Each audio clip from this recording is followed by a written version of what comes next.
Hey, everybody. Welcome to a special Thanksgiving Jackman Radio live stream. How's everybody doing? Eric, how are you? Dude, I'm doing great, man. I'm fucking happy to be alive right now at this point. This is probably our first and only stream of this month. And yeah. Jackman Radio of November of 2021 for a multitude of reasons. The principal reason being for the last 2.5 to 3 weeks we were dealing with COVID.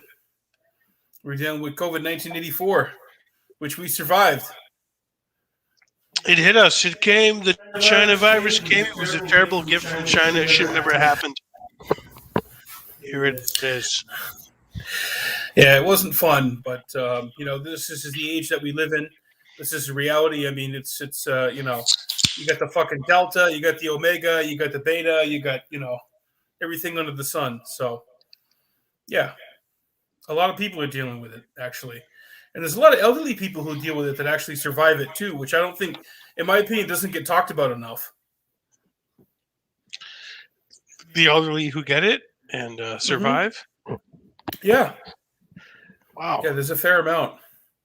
I think there's a fair amount, but yeah, we certainly dealt with it, and it was not fun.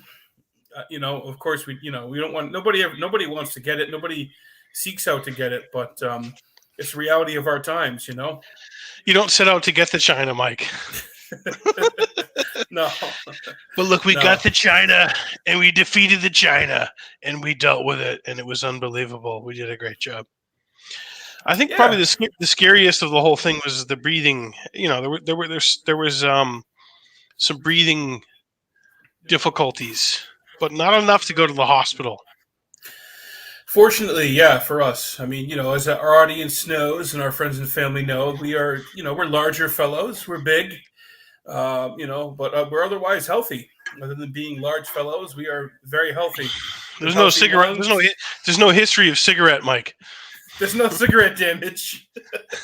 Yeah, there's no cigarette damage here. Not at least not on our end, that we've ever done. Certainly grew up around secondhand smoke, but yeah, I mean, it was a bad fever for a couple of days.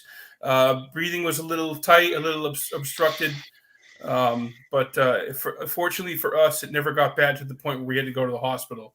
So cheers to that, because I know a lot of other people have dealt with it, and they've had to go to the hospital, and a lot of people haven't made it. So, throughout this whole deal for 2 years, this has been a very polarizing, very divisive thing for a lot of people. For me personally, I never said that it didn't exist or that it wasn't real, but I also didn't say, shut your life down completely and just live in a bubble, because that's not realistic either. If we can talk about this thing in human terms, most people do survive it.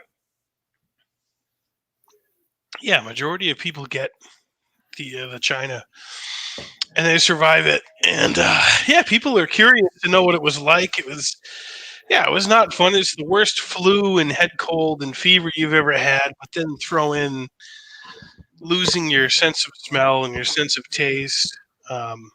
Exhaustion. Yeah, exhaustion. And basically, Mike, we were in bed for like the last 2 weeks. Yeah. Right? Yeah, I missed a gig. I play the drums in a band and Northern Stone, and we had a gig that was booked last night, which was our first indoor gig, and since this whole thing broke out, so I was not able to make it to that. But that's the way it goes. And tonight we're having our first beers for the first time in almost 3 weeks, which is nice. Yeah, it's good to get some beers in. Good to get It's not recommended to have any alcohol when you're actually dealing with it, when you're showing, he's like, some people call it the Kung Flu. They call him the Kung Flu. You know what? The whole thing, after going through it, the response that happened was, it's not worth it. We shouldn't have closed the whole planet down. That's retarded. The response has been retarded. We shouldn't give up our rights for a germ. Don't give up any rights for a germ. Yeah, right. That kind of sums it all up. Yeah. Don't give your rights up for a germ. I mean, I had pneumonia 10 years ago, which was, I'm not trying to downplay COVID at all, but I had pneumonia 10 years ago for me, which was a way worse experience than when I had COVID. And nothing will ever physically, mentally, emotionally ever be worse than losing my father to cancer, including COVID, by the way. COVID was actually nice compared to watching my father wither away and die from cancer. It was pleasant. It was pleasant in comparison. Yeah, it was. Yeah. And I don't think we're truthful about that. I think for some reason now in 2021 we're not allowed to talk truthfully about, what really ails us, what's hard to go through, and I'm not denigrating or downplaying how serious COVID is. Or how certain people get it and they don't come back from it. They end up on a ventilator. They end up in a fucking hospital, or they don't make it. But you don't give up your life, and you don't stop living because of this. That's what I will say. Having gone through this is not something that you cede your sovereignty to. You do not need to cede your sovereignty in your life to this. So. Right. Yeah, that's how I feel, man. I agree with you on that, Mike. I don't know. Fucking sucks, man. But it's with us. It's with us now. The Delta is with us. Walking in Memphis. It's with us. Oh my God, the Delta variant. When you hear people talk about that, they're like, well, we'll see what I can do, but we'll see what the Delta's doing. We're going to see what the Delta does. Yeah, exactly. How about what life does? You got car accidents, you got fucking gunshot deaths, you got coronary artery disease, you got A to Z, dude. Anything can kill you. Everything kills you, which is a great song. What did we lose, Mike? About 10 pounds? Yeah, about 10, 15 pounds, which was a good thing for us. I mean, we should lose more. I need to lose more weight, and that's what I'm telling people.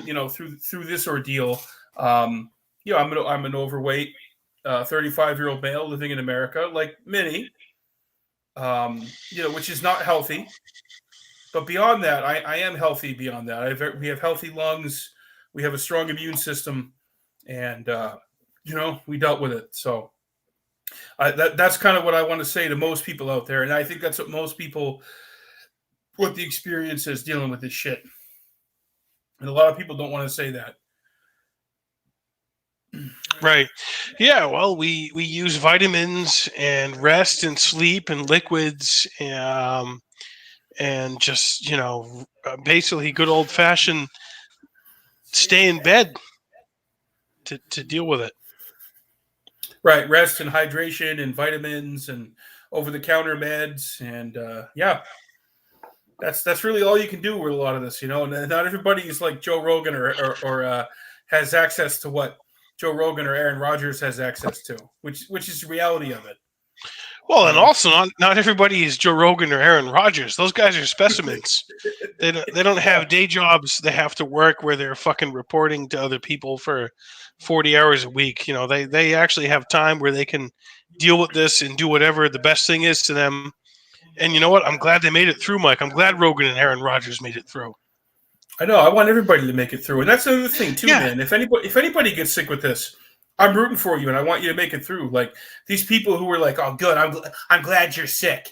Good, because you didn't subscribe to the cult that I subscribe to, so you're gonna have to suffer." Fuck that. No. Right. Fuck that. I want everybody to do well, and I want everyone to get healthy. I don't want anybody to have to go to the hospital, or the doctor. Right. It's not a cult. It's not a cult thing for you and I, Mike. No, it's not. It's not political, and it's not a cult thing, and it shouldn't be. Unfortunately, it's become that. And during this time, we have Thanksgiving was today. We didn't go and see any family today. We just kind of did our own ad hoc kind of thing. We went and got some Chinese food and some cold beers for the first time in like 3 weeks, which was nice. So, what did everybody out there do for Thanksgiving? Send us your super chats and your questions and comments and what you guys are up to for Thanksgiving. But certainly, this month a lot has happened. Biden and Harris's numbers are tanking. You know, they're not doing very well. They were at a soup kitchen down in D.C. today, and they could barely acknowledge each other. So that's not really a good look. Didn't look very good. They're saying for 24, if it's not going to be Biden, it's certainly not going to be Harris. So they're trying to propel and put up Buttigieg for 24. So that's interesting. I think there might be something to that. We've certainly been following his trajectory, even since before the 2020 election when he ran. He was mayor of what was it, Fort Bend. Forget where he was mayor from, but that qualified him. But Amazon's got this documentary about Buttigieg that we watched, and it's just like a glossy, just basically a glossy political ad for 24 or 28. The Buttigieg documentary, Eric. It's gross. It's gross. I don't know what that guy doesn't. He doesn't stand for anything. Yeah, what is he really like? Yeah, exactly. Remember we met him? We met him on our street. He came to Harlow's, outside Harlow's, and we were talking to him. We got to go and see him because we get access in New Hampshire to all the candidates. We're like, what did you say to him, Rick? You wanted to talk about like Bank of Kabul and some of his work with that other company. What was the company he was with? Yeah, I said I want to talk to you about the Bank of Kabul. And like you're running on being a veteran, what were you doing in Afghanistan? $5 from Rob D. I got stuffed, and then I ate some turkey. Sounds good, Rob. Wow, I'm glad somebody got stuffed. Rocco. Somebody got some from the Italian Stallion. But yeah, I think they're trying to position Buttigieg as the anti-Harris, Eric, for 24 or 28. Yeah, the alternative. If you watch the documentary, whenever he interacts with Biden, it's like, oh, he gives deference to Biden. He's like God, dude. I like Chastain more than Buttigieg.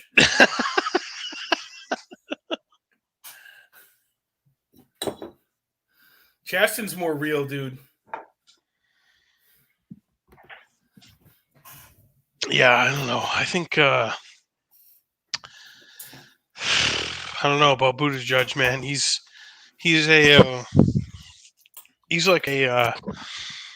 like a paste, an amalgamation. I don't know what that guy stands for. He's never taken a hard line on anything, Mike. You know what I mean? Like he's never taken a position on anything. Yeah, there's some disingenuous stuff going on there for sure. Yeah, but if it's between Kamala Harris and Pete Buttigieg, I will vote for Pete Buttigieg every day of the week. I think a lot of people probably would, man. Dude, I think her approval is at 28%. Dude, she's tanking. Dude, she sucks so bad. She sucks so much, man. Kamala fucking sucks so much, dude. She's so fake and disingenuous. Yeah, it's. Oh. What was your thing? She was over in France and put on a French accent, in front of a bunch of people over there, dude. It was fucking retarded. I didn't see that. Did you see that? Yeah, it was stupid. For me, it was her and all the kids talking about going to space, and then we found out all those kids were all legitimately child actors. They're literally all actors. That's amazing. You will go to space. You will go to space. It's incredible. Dude, Biden-Harris, I can't even get the fucking Kennedy files out. No. I'm the first Catholic president since JFK. I'm Irish Catholic, Delaware. Well, Biden, what the fuck are you? Why are you not releasing any of the Kennedy files? Why are you kicking the can down the road? Just like Donald Trump did, by the way. And right. I gotta fucking give the king flack for this. Yeah. If I'm being consistent. Right. He's like, at long last, the Kennedy files are all being released. And dude, right. He wanted to be released. He got paid a visit by Langley. Yeah. So did zombie Joe Biden. Okay, Biden, who just turned 79. So don't tell me he doesn't know, dude. Not only that, when he was a senator when the movie JFK came out back in '91 and the JFK Act, he voted for the JFK Act, and yet he did not release the JFK files. So for everybody out there, it's like, oh, it was just Oswald. Single bullet theory, no conspiracy, nothing else going on. Why not release all the files then? What's your answer for that? I haven't heard a really good, coherent one. Not one. Not from the New York Times, not from the Washington Post, not from any of those assholes. It's a bipartisan cover-up. Wow. So the original JFK Files Act brought on by Oliver Stone, Biden voted for it? He voted for it, yes, as a senator in 1992. And then it went to the AARB. And Oliver Stone talks about it in his really good documentary. There's a 2-hour version, which is now available on Showtime. So anybody out there who's watching this, you probably have Amazon Prime. You probably got Showtime. Check out Oliver Stone's documentary, Through the Looking Glass, JFK Revisited, which is kind of a companion piece to what he did 30 years ago. Because since then, there have been more files that have been released. There's been some that's trickled out. There's been information about the Dulles brothers. There's been information about the mayor of Dallas, Cabell. There's been information about JFK's Joint Chiefs. I mean, there's so much, dude. Just on the bullet, which is minutia type information. But the fucking magic bullet and the chain of custody that Oliver Stone shows, dude, he just eviscerates the whole thing. And it's totally worth watching. And I'm talking to anybody who's watching this. I'm 35 years old. I'm talking to people who are 50, 60, 70, 80 years old, who were around when this shit happened, who were around long before Eric and I were ever around. Where the fuck are you on this? Where are you on this? What do you know? You know that it's fucking bullshit. You know that this is bullshit. So if you're not talking about it or posting about it, or at least watch it. At least watch it and look at it and understand that this fucking cover-up's been going on for almost 60 years.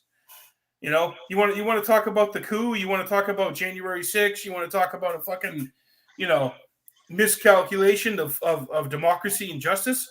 Go back to November the 22nd, 1963, and look at it with a really fair lens and tell me that wasn't the fucking coup that actually happened and took place.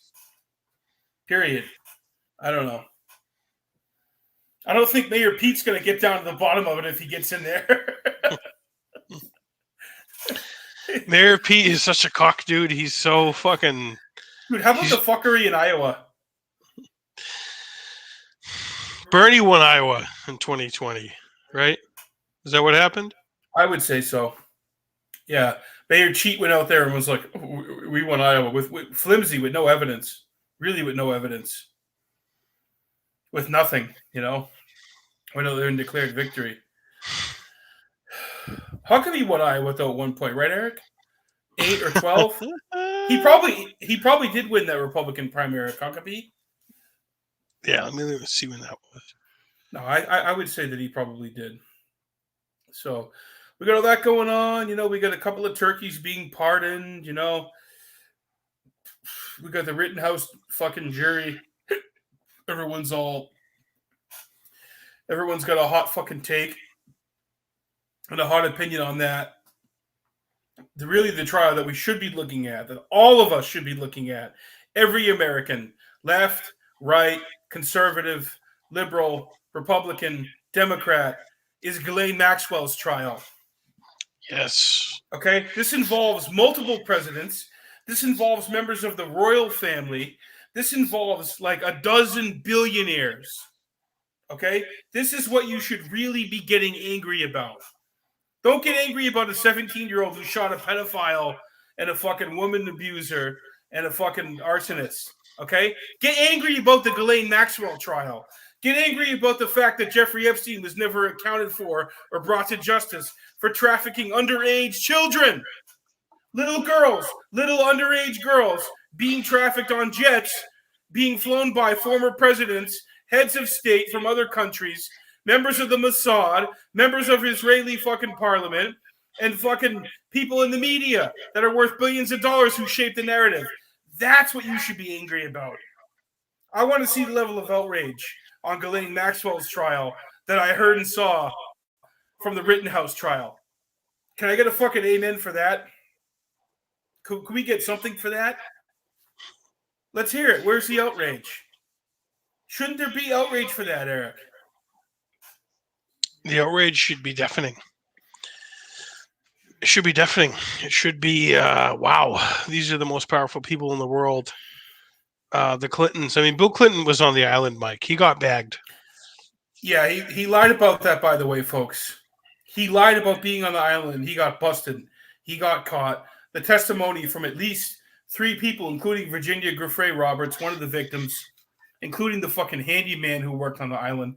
And there wasn't just one handyman. There was multiple people working on that. There's chefs. There's pilots. There's people who were on the flight manifest. It's vast. And it transcends left and right. And that's what I've been trying to tell people for the better part of a decade about this deal. And this was the massive red pill. The Epstein case was the massive red pill for a lot of people that freaked them out. And I know it freaks you out. But, look at it. It is a big red pill. It's a very big red pill. And Bill Clinton was there, Well, let me put it to you this way. You get invited to Chelsea Clinton's wedding. How close you gotta be to the Clintons? I didn't get invited, and I was governor of Minnesota. Like, Eric, he wasn't invited. Thank God he wasn't invited. Jesse the Body, he's not tied into any of those fucking freaks. Yeah, and and Trump was close with Epstein and Ghislaine Maxwell, but he was like, "Look, I wish her well. Quite frankly, I don't know her that well, but I wish her well." He does know her. There's a lot of photos. There's photos of Trump's children with Ghislaine Maxwell. There's photos of Trump with Jeffrey Epstein and Ghislaine Maxwell. There's footage of Trump with Jeffrey Epstein, which is, I think, pretty telling. But there's different stories and accounts about, how that went and how close they were to each other. And it sounds like, Trump rat fucked Epstein out of a property down in Florida. And that's when their relationship ended. But, who knows what they were doing and what they were up to before that for a long time. I mean, Epstein was in the Clinton White House during Bill Clinton's first term. There's actually photos of that from the Clinton Library. There's footage and pictures of Epstein with Donald Trump. There's photos of Ghislaine Maxwell, Epstein's madam, with Mick Jagger, actor Kyle MacLachlan. I mean, I think what it was is they were trying to get close to everybody that they could that had any kind of power, money, and influence, and get them in the black book. And the FBI cleanup crew went in there under Barr when Trump was president. So there's footage and there's pictures, and I think there's compromise and blackmail material on a lot of people. And, unfortunately, we're not going to see a lot of that. So with this trial, they're zeroing in on Ghislaine Maxwell, and there's actually like a Twitter account, run by her family that's trying to kind of do like a whitewash on Ghislaine. Have you seen that, Eric? Have you seen the Twitter account that they have trying to whitewash Ghislaine that her family's running? You told me about it, though. Ghislaine is innocent. Those fucking assholes. The brothers, right? Yeah, the brothers, and her father, who looted the pension from, what was it, the Daily Mirror, or I forget. Look up Robert Maxwell, who died 30. The Daily Mail. Daily Mail, yeah. He died 30 years ago this year in 91. Yeah, Mossad, Mr. Mossad. He fell off his yacht, right? Eric, that shit came to New Hampshire. That shit actually came 45 minutes from our apartment where we're live streaming right now. So, of course, we had to go there. Yeah, I was in Bradford, New Hampshire, which was, 45 minutes from here, out in the fucking woods off a dirt road. It's incredible, Mike. That's where she ended up. And now her trial is starting in the next, 5 days. You think she's going to survive her trial? What do you think is going to happen in the trial, Eric?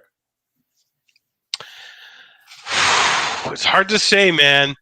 Is she going to roll on anybody, or is she just going to fucking eat it and get 20 years to life? It's hard to say, Mike. I don't think she's going to give up anyone. I mean, she might try and say that Jeffrey was the guy who was running the whole thing. It's just, I don't know. But Jean-Luc Brunel's been arrested. We haven't heard a lot about him. We anyone who pays attention to the Epstein thing, we know the mega group. We know about the mega group and the Zionist fucking billionaires who were all free, including Les Wexner, and the Dubin family. We know about them. I don't think she's going to roll on them, but we'll see what happens. Interesting. Yeah. Right. Glenn Dubin and his wife were involved. And Leon Black. And, John of God was arrested, Eric, right? He was another billionaire trumpeted and heralded by Oprah. Yeah, down there from Latin America, John of God. I think there might even be like a Netflix series about him. Yeah, I wouldn't doubt it at all. I wouldn't doubt it for 1 minute. I don't think Elaine's going to really roll on the big players, man. I don't know. We'll see what happens. I'm excited to see what happens. Do you think anything's going to come from Prince Andrew? No, I think Prince Andrew's protected and nothing's going to happen there. I mean, it's so fucking obvious that he's guilty and part of the whole thing, but I don't think anything's going to come of it, sadly. Yeah. Hey, at least some have been arrested, man. At least, like you said, Brunel is in custody. But focusing on a tribute to somebody from England that was good was Graham Edge, the drummer of the Moody Blues, the co-founder of the Moody Blues, the poet, the legend. He passed away a couple weeks ago. He was 80 years old. And I would like to read his poem from the most famous track from the Moody Blues, Nights in White Satin. This poem,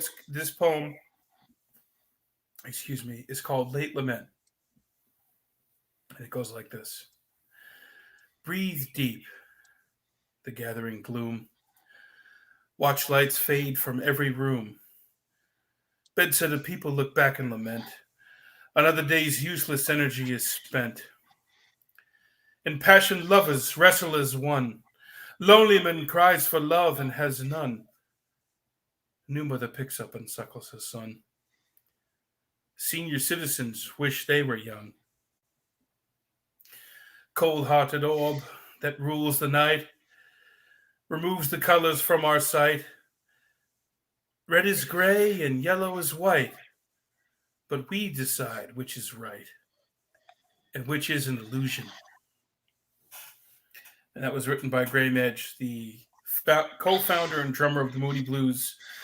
Somebody that we had the good fortune of seeing perform live several times. And rest in peace, and we pour one out for you tonight. Graham Edge.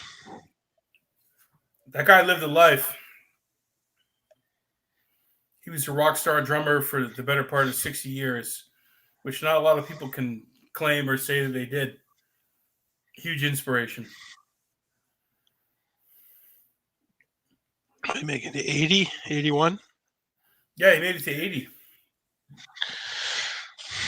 He had a good run, dude. Jesus. His job was to be a drummer, Mike. Yeah, he did.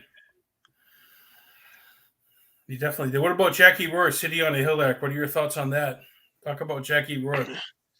Jackie Rohr. That's fucking Kevin Bacon in a Massachusetts crime drama. There's a reason, Mike, that people are compelled towards Massachusetts with crime dramas. Yeah, there's a reason it gets funded, dude. Right. And produced by fucking Matt Damon and fucking Ben Affleck. Ben Affleck. Yeah. Oh yeah. Oh yeah. This is like how our father grew up, though. Yeah, it wasn't glamorous. It's not glamorous. It was the farthest thing from glamorous. But yeah, it's fun. It's fun watching City on a Hill.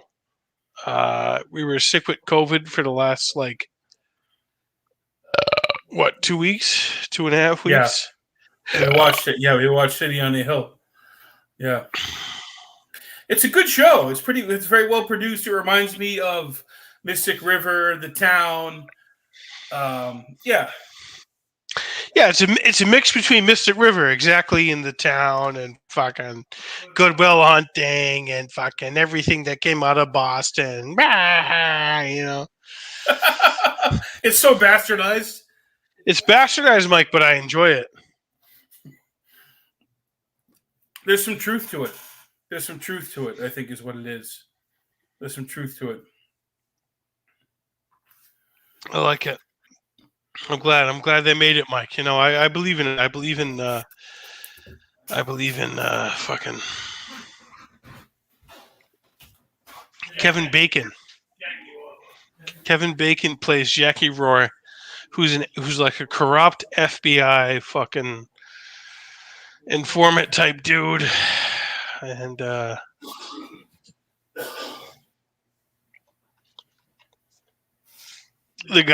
he's the guy that's gonna do it.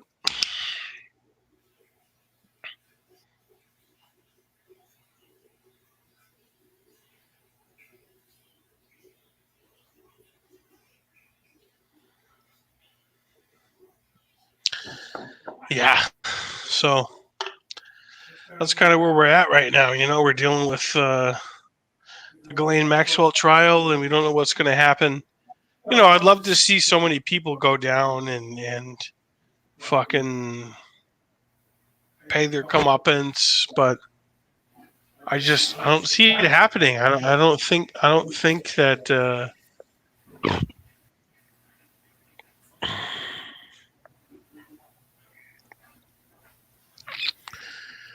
I don't know. I just don't think that we're going to see people pay for the crimes of what happened. And I don't think Ghislaine Maxwell is going to do it.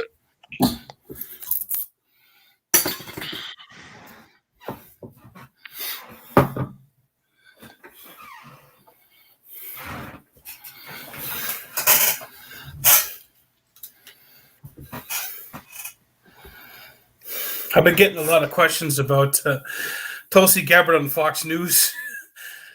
What do you make of Tulsi on Fox News the last 3 weeks? Is it a hard right turn? Has it always been there? Is it a signal? What's going on with that? No, I don't think there's any kind of signal, or I just think that's the only fucking mainstream news outlet that will invite her on, have her on to talk about what she knows and her experience and who she is. I have no problem with it. I think it's great. I love seeing Tulsi on media where millions of people are going to see her and hear from her. So that's how I feel about it. Do you think that could catapult a run for gubernatorial in Hawaii, or a run for president again, maybe in 24? What's endgame? Well, it's not about an end game or about what she's going to do or what's going to happen, but just people who are willing to listen to common sense, people who are tired of fucking woke bullshit and racism and all that, dictating everything that we see on the media. So I think, Tulsi has a great relationship with Fox News, and they like what she has to say, and they respect her background and her experience. And a lot of people are just figuring out who she is for the first time. So that's good. I'm happy to see it. And she's like, "Hello, Hatake." Mm-hmm. Exactly. Yeah, I mean, she's not going to be on CNN or MSNBC. They're not going to have her on. They're not going to have anybody on who has a rational or even keeled take on anything. No, those people on MSNBC and CNN, those fucking lunatics, dude. They don't want anybody who has nuance, who strays at all from the fucking narrative that they have to support. So that's just the reality. Do we have any other questions or super chats, or what else do we got? We're looking at here. Yeah, I think that's it, man. Well, they've released the first part of Get Back by the Beatles, that documentary series directed by Peter Jackson. Very excited to see that. So that's going to shine a whole new light and narrative on the whole, Let It Be documentary, which came out, which was kind of heralded and shown to be the end of the Beatles, the late 60s, early 1970s. So this will be interesting. I haven't watched any of it yet. Obviously we're huge Beatles fans, but this is supposed to show another side of the end of the Beatles. That's not this like kind of dark and foreboding and overbearing, sad, kind of grim end that's been portrayed, in the media, for the last 50 plus years since then. So that'll be very interesting to see that. I'm looking forward to it. Paul and Ringo are still around. They're the only two Beatles that are still around. And they've kind of said, yeah, I don't think that the original film really showed properly kind of, how that was and what that looked like. So, we're happy to see a different take on that come out. So that's going to be good. I think the world needs that right now. All the darkness that's going on, I think the world needs to see the Beatles happy and making music, together 50 years later. And they brought in Billy Preston and it's going to be good. I think it's going to be good.